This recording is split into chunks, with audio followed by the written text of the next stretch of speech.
All India কোরআনের আলো ফাউন্ডেশনের সফলতা আজ প্রতিফলিত হলো পবিত্র মক্কার মসজিদুল হারামের আঙিনায়। পবিত্র মক্কায় মসজিদুল হারামের মধ্যে অনুষ্ঠিত হচ্ছে সৌদির ৪৪তম সম্রাটের নামানুসারে কিং আব্দুল আজিজ ইন্টারন্যাশনাল কোরআন কম্পিটিশন। সারা বিশ্বের ১৮৮টি দেশ থেকে মোট ৪০০ হাফিজে কোরআন এই প্রতিযোগিতায় তিলাওয়াত করার যোগ্যতা অর্জন করে। একমাত্র ভারতীয় হিসেবে কিং আব্দুল আজিজ ইন্টারন্যাশনাল কোরআন কম্পিটিশনে তিলাওয়াত করার যোগ্যতা অর্জন করেন পশ্চিমবঙ্গের মালদা জেলার কৃতি সন্তান মোহাম্মদ জামিল ফারহাত, যিনি ২০২৩ সালে অল ইন্ডিয়া কোরআনের আলো ফাউন্ডেশনের উদ্যোগে ধনধান্য অডিটোরিয়ামে অনুষ্ঠিত হওয়া সর্বভারতীয় হিফজুল কোরআন প্রতিযোগিতা ২০২৩ সেরার শিরোপা অর্জন করেছিলেন। মুন্সি জালালউদ্দিন কে মুন্সি জালালউদ্দিন নাকি জামিল ফারহাত? ফার্স্ট হয়েছে জামিল ফারহাত। নারে তাকবীর। আজকের এই মঞ্চে ১ লক্ষ টাকা সঙ্গে আমরা আরো একটি পুরস্কার ১০,০০০ টাকার নিয়ে যাচ্ছে জামিল ফারহাত। এবার সেই অল ইন্ডিয়া কোরআনের আলো ফাউন্ডেশনের সর্বভারতীয় হিফজুল কোরআন প্রতিযোগিতা চ্যাম্পিয়ন মোহাম্মদ জামিল ফারহাত একমাত্র ভারতীয় হিসেবে কিং আব্দুল আজিজ ইন্টারন্যাশনাল কোরআন প্রতিযোগিতায় তিলাওয়াত করার যোগ্যতা অর্জন করে। والذين يتوفون منكم ويذرون أزواجا يتربصن بأنفسهن 4 أشهر وعشرا। আসসালামু আলাইকুম ওয়া রাহমাতুল্লাহি ওয়া বারাকাতুহু। আমি মুফতি মুমতাজ আহমেদ কাসেমি, চেয়ারম্যান অল ইন্ডিয়া কোরআনের আলো ফাউন্ডেশন। আল্লাহ সুবহানাহু ওয়া তাআলার অশেষ করুণা, দয়া, কৃপা যে আজ অল ইন্ডিয়া কোরআনের আলো ফাউন্ডেশন মক্কা নগরী মসজিদে হারামের আঙিনাতে যে ইন্টারন্যাশনাল কোরআনের প্রতিযোগিতা হচ্ছে কিং আব্দুল আজিজ নামে, সেই প্রতিযোগিতায় আমাদের অল ইন্ডিয়া কোরআনের আলো ফাউন্ডেশনের ২০২৩-এর চ্যাম্পিয়ন জামিল ফারহাত সমগ্র ভারতবাসীর পক্ষ থেকে প্রতিনিধিত্ব করবার জন্য সেখানে পৌঁছেছে। আলহামদুলিল্লাহ, যেদিন সে ২০২৩ সালে আমাদের ধনধন্য অডিটোরিয়ামে চ্যাম্পিয়ন হয়েছিল, আমরা উপলব্ধি করতে পেরেছিলাম যে এই বাচ্চার মধ্যে এমন একটি প্রতিভা আছে, যেই প্রতিভাকে যদি ইউটিলাইজ করা যায়, যেই প্রতিভাকে যদি আরও সহযোগিতা করা যায়, এই বাচ্চাটা আমাদের দেশের নামকে উজ্জ্বল করবে।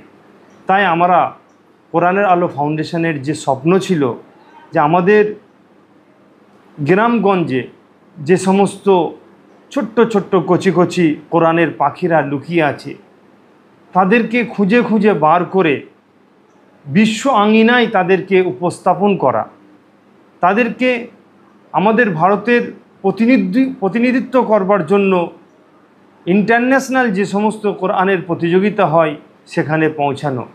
কিন্তু আমাদের ধারণা ছিল না যে এত তাড়াতাড়ি সেটা সম্ভব হয়ে উঠবে বলে।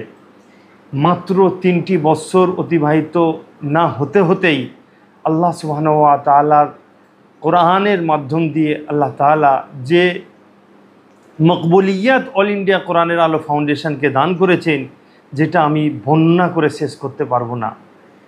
আজ ৪৪ বৎসর এই প্রতিযোগিতা সৌদি আরবে মসজিদে হারামের মধ্যে অনুষ্ঠিত হয়।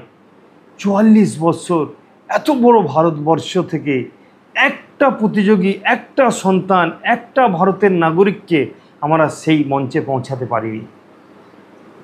এটা আল্লাহ তাআলার অশেষ করুণা যে আজ অল ইন্ডিয়া কোরআনের আলো ফাউন্ডেশন গ্রামগঞ্জ থেকে, ভারতবর্ষের কোনায় কোনায় থেকে প্রতিভাগুলোকে সন্ধান করে খুঁজে বার করে নিয়ে আসছে আর তাদেরকে জাতির সামনে প্রেজেন্ট করছে, জাতির সামনে উপস্থাপন করছে। এই প্রতিযোগিতায় গোটা বিশ্বে আমাদের ভারতের তিরঙ্গা যে সাইনবোর্ড আছে সেখানে আমাদের তিরঙ্গা দেখতে পাচ্ছি। 44 বছর পরে মসজিদে হারামের সাইনবোর্ডে, প্রতিযোগিতার মেন সাইনবোর্ডে আজকে আমাদের তিরঙ্গাকে দেখতে পাচ্ছি।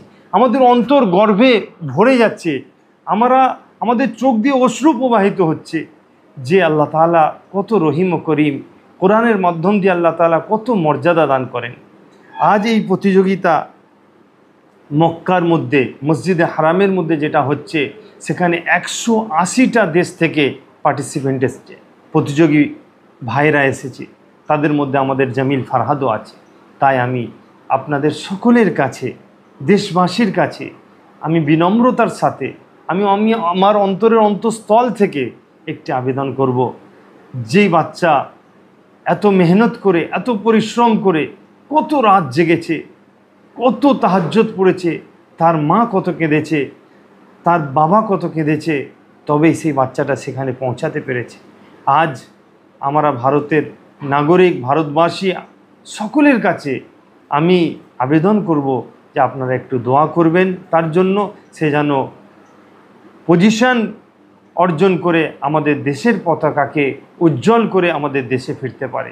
আমাদের কষ্ট হতো যখন পার্শ্ববর্তী দেশের নাম উজ্জ্বল হয়, ঠিক আছে, কিন্তু আমাদের দেশের নাম যখন সেখানে দেখতে না পাই তখন আমাদের কষ্ট হতো।